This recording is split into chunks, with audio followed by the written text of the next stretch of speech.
Emotional Intelligence for Leaders. Course Module 3.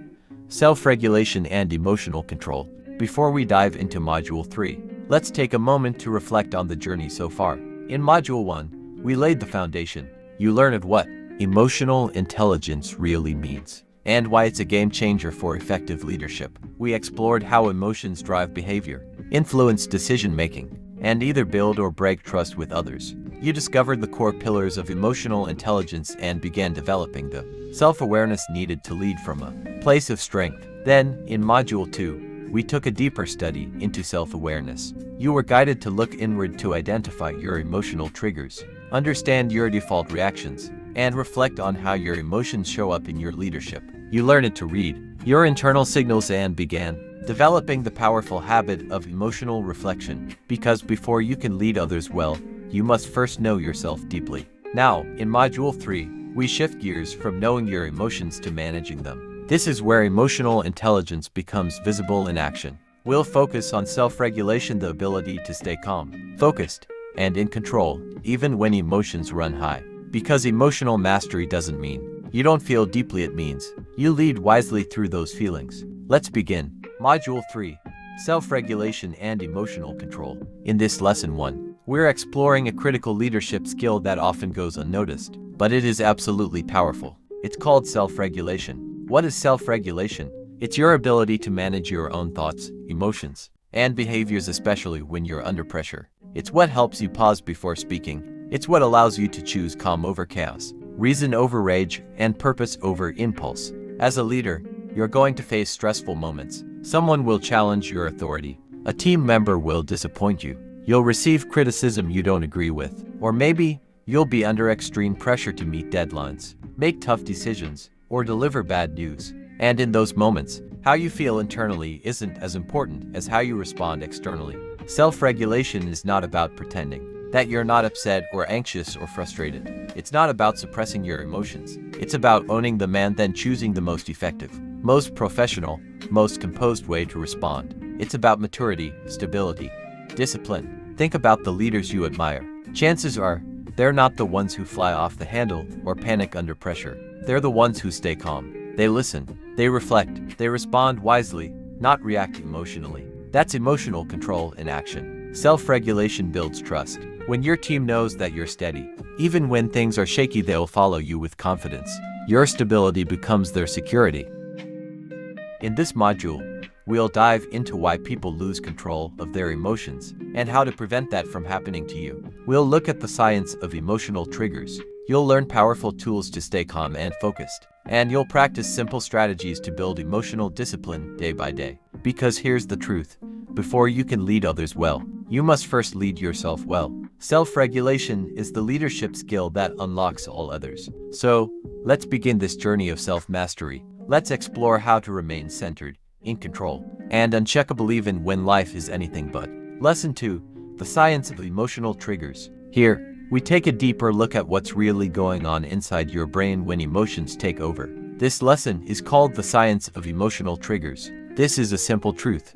Before you can control your emotions, you need to understand what causes them. Have you ever said something in the heat of the moment and later regretted it? Have you ever walked into a meeting calm and confident, but one comment or one email completely shifted your mood? That's an emotional trigger in action. Let's break it down. Your brain is constantly scanning your environment looking for threats, challenges, or anything that might affect your safety, status, or sense of control.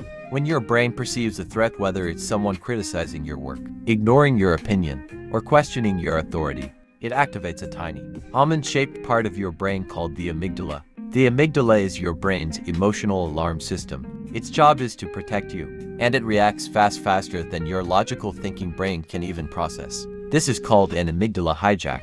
When your emotional brain takes over before your rational brain gets a chance to respond. It's the reason you snap at someone without thinking. It's why your heart races when you're put on the spot. It's why a small issue suddenly feels personal and huge. But here's the good news. You're not stuck with this wiring. Your brain is trainable. You can learn to calm your amygdala and activate the smarter part of your brain, the prefrontal cortex. This is the part responsible for logic, planning, empathy, and wise decision-making. Self-regulation begins with awareness. You must start to notice What are the situations that trigger you?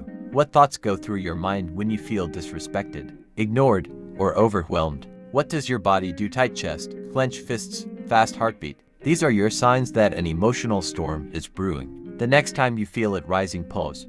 Breathe. Don't react immediately. Just giving yourself a few seconds can interrupt the emotional hijack and allow your rational mind to take back control. Remember, emotions are not the enemy. They're messengers. They're giving you information. But as a leader, you must learn to listen to the message without being controlled by it. The most effective leaders know this science. They recognize their triggers. They stay alert to their emotional state, and they train themselves to respond with wisdom, not instinct. In the next lesson, we'll walk through how to identify your specific emotional patterns, because the more you know your own triggers, the more power you have to manage them. Lesson 3. Recognizing emotional patterns. In the last lesson, we explored the science behind emotional triggers and how your brain responds in high-pressure situations. Now it's time to get personal. This lesson is called Recognizing Emotional Patterns because before you can manage your emotions, you need to know them well. Think of your emotions like a rhythm. Everyone has emotional patterns, a kind of emotional fingerprint that shows up in familiar ways when you're under stress, feeling attacked, ignored, or even excited. If you pay attention, you'll start to see the same emotions showing up in the same situations again and again. So let me ask you, what typically frustrates you as a leader? What kind of situations make you feel defensive? Who are the people that consistently irritate you and why? Your emotional patterns live in the answers to these questions. Maybe you get quiet and withdrawn when you feel criticized. Maybe your heart rate spikes when someone challenges your authority. Maybe you rush decisions when you're anxious just to make the pressure stop. These are all emotional habits, and every habit can be observed, understood, and changed. Self-regulation doesn't start in the moment of conflict. It starts before in your ability to recognize your emotional tendencies, so you're not blindsided by them. Here's a powerful exercise you can try. Take a notebook or open the Notes app on your phone. For the next few days, write down moments when you feel a strong emotion, anger, embarrassment, fear, or even joy. Note what triggered it, how your body reacted, what thoughts you had, and what you did next. This small habit builds massive self-awareness. You'll begin to notice patterns, like how certain words or tones make you feel disrespect or how lack of clarity causes you to feel overwhelmed. You'll learn what activates your emotional responses, and that awareness gives you choice. You don't have to be reactive. You can train yourself to stay balanced. Recognizing your patterns helps you anticipate them. And when you anticipate them, you can prepare for them, so the next time that trigger shows up, you don't explode. You stay grounded. You lead with intention. Great leaders know their emotional terrain. They walk into high-stakes situations, already aware of how they might feel, and already equipped to manage it wisely. Here's the truth. When you study your own reactions, you begin to master yourself. And when you master yourself, your influence multiplies. In the next lesson, we'll explore one of the most powerful techniques in emotional control, the simple but life-changing ability to pause. It's called responding versus reacting, and it could change the way you lead forever. Welcome to Lesson 4 of Module 3. In our last lesson, we talked about recognizing emotional patterns, those recurring emotional habits that quietly shape the way we lead. Now, we're going into one of the most powerful tools of emotional intelligence, the power of the pause. This lesson is called responding versus reacting because how you handle that small gap between stimulus and action can define your leadership. Let's be honest, most people don't pause. They react. Someone interrupts them in a meeting, they snap. A team member makes a mistake, they yell or shut down. A message comes through that stings, they shoot back a reply without thinking. That's reacting. It's fast, it's emotional, and often it's regrettable. But responding, that's different. Responding is thoughtful. It's intentional. It comes from a place of calm and clarity, and it begins with one small but life-changing habit. Pause. Just pause. Take a breath.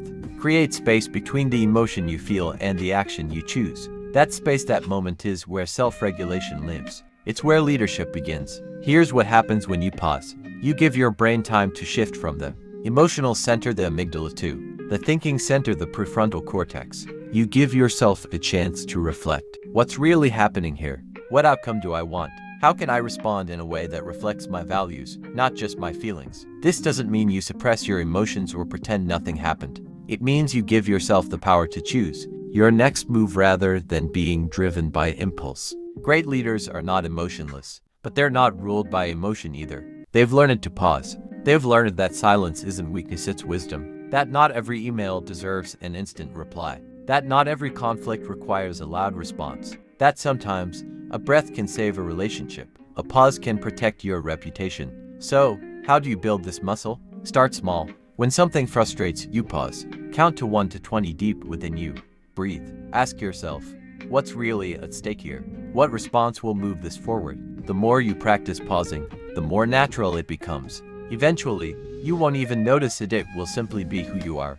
Calm, composed, in control. Remember this, reacting is instinct, responding is leadership, and leadership begins with self-control.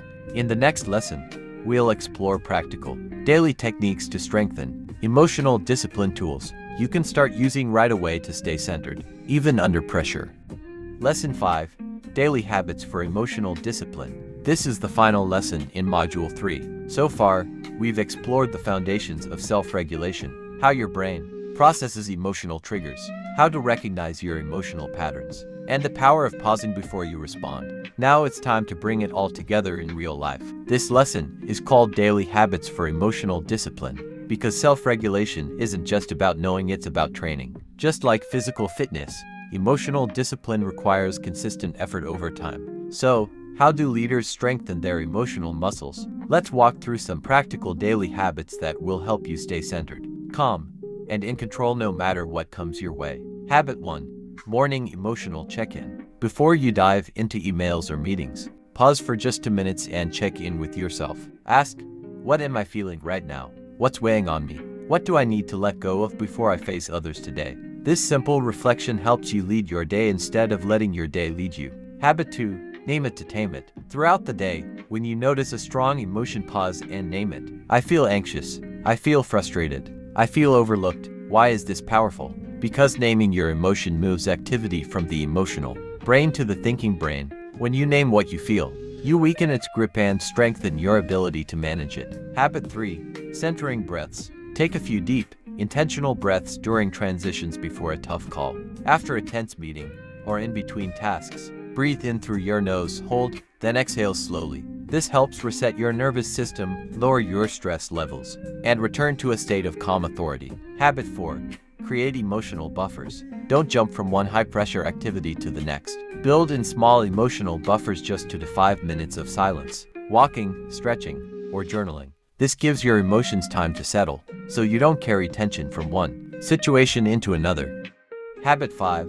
End of day review. At the end of each day, reflect. When did I stay composed under pressure? When did I react instead of respond? What will I do differently next time? This self-review isn't about judgment, it's about growth. You become a more emotionally disciplined leader, one insight at a time. Now, here's the key.